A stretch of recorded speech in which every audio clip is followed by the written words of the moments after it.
Sabe, já pararam para pensar que uma parte gigante do nosso dia a dia é, na verdade, controlada por um piloto automático? Pois é, esse piloto são os nossos hábitos. São aquelas sequências de ações que o cérebro faz sem a gente nem perceber, tudo para economizar energia. E olha, entender como isso funciona é o primeiríssimo passo para a gente pegar o controle de volta. E essa é a mensagem central e super poderosa da obra de Charles Duhigg. Os nossos comportamentos não são uma sentença, sabe?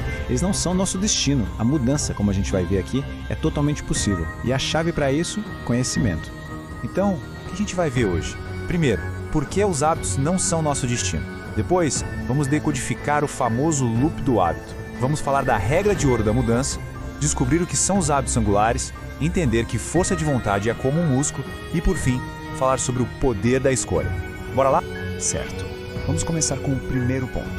A ideia aqui é simples, mas fundamental. O ponto de partida para qualquer mudança de verdade, daquelas que duram, é entender o mecanismo por trás do comportamento. Mas por que isso importa tanto? Bom, porque quando a gente entende e domina os próprios hábitos, a gente ganha o poder de literalmente esculpir a nossa vida. Não é só sobre parar de roer unha. É sobre criar hábitos positivos, eliminar os negativos, é sobre melhorar o desempenho, aumentar a produtividade e, o mais importante de tudo, promover mudanças que ficam de verdade. Ok, agora vamos pro coração da coisa. A gente vai decodificar o loop do hábito. Pensa nele como se fosse o código-fonte por trás de quase tudo que a gente faz no automático. Entender esse loop é como ter um mapa do tesouro do nosso próprio cérebro. Então, o que é esse tal de loop do hábito? De forma bem simples, é um ciclo neurológico que nosso cérebro cria para uma coisa: automatizar comportamentos. E ele é tão, mas tão eficiente que uma vez que o hábito está formado, ele roda sozinho, sem a gente nem precisar pensar. É um verdadeiro atalho mental. Beleza, e como funciona esse atalho na prática? Ele tem 3 partes. Primeiro, a gente tem o gatilho. É o que dispara o hábito, pode ser qualquer coisa. Uma hora do dia, um lugar, uma emoção.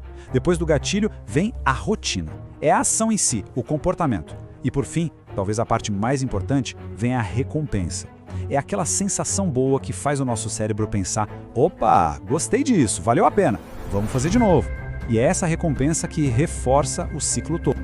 Ok, a teoria a gente já pegou, né? Gatilho, rotina, recompensa. Mas e na prática? Como é que a gente muda um hábito que não quer mais?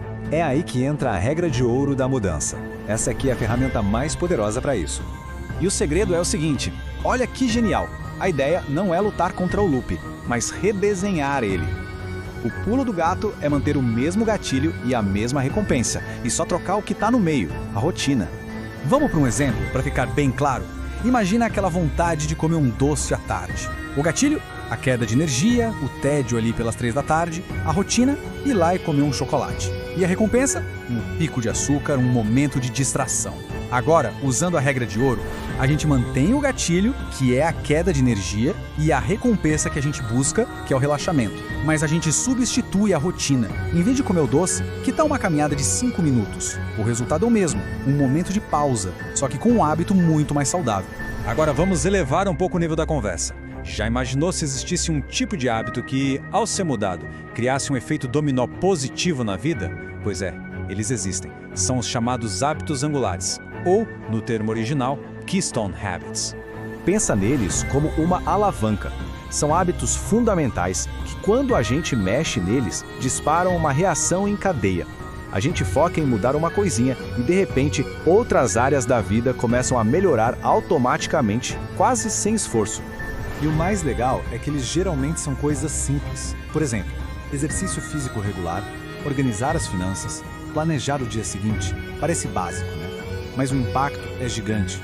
Quem começa a se exercitar, por exemplo, tende a comer melhor, a dormir melhor, a ter mais foco no trabalho. Uma coisa puxa a outra.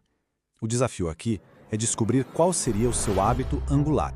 Beleza, vamos para mais um conceito-chave aqui, a força de vontade. Muita gente pensa que força de vontade é algo que a pessoa tem ou não tem, como a cor dos olhos, né? Mas a verdade é bem diferente. A força de vontade, na verdade, funciona como um músculo. Exatamente. No começo do treino na academia, qualquer pezinho já cansa, certo?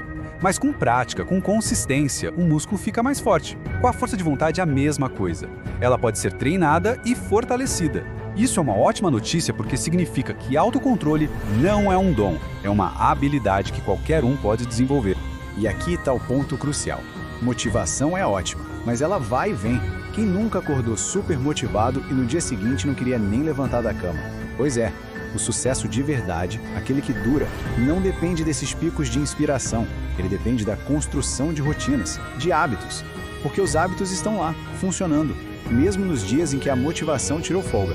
E com isso, a gente chega na reta final, onde tudo isso se conecta. Vamos falar sobre o poder da escolha que amarra todas essas ideias. Pensa bem, a maioria dos nossos hábitos a gente não escolheu de forma consciente, né? Eles foram se formando ao longo da vida. Mas, a partir do momento em que a gente toma consciência de um hábito, a partir do momento em que a gente entende o loop por trás dele, aí o jogo vira. A gente ganha não só o poder de mudar, mas também a responsabilidade de fazer essa escolha. E essa frase resume tudo de forma perfeita. Quando entendemos nossos hábitos, ganhamos o poder de mudá-los. Entende? O conhecimento te dá o poder, te dá a liberdade de deixar de ser um passageiro na própria vida e assumir de vez o assento do piloto. Então, para fechar, fica uma pergunta, um convite mesmo para reflexão. Depois de tudo isso que a gente conversou, a questão não é mais, será que eu consigo mudar?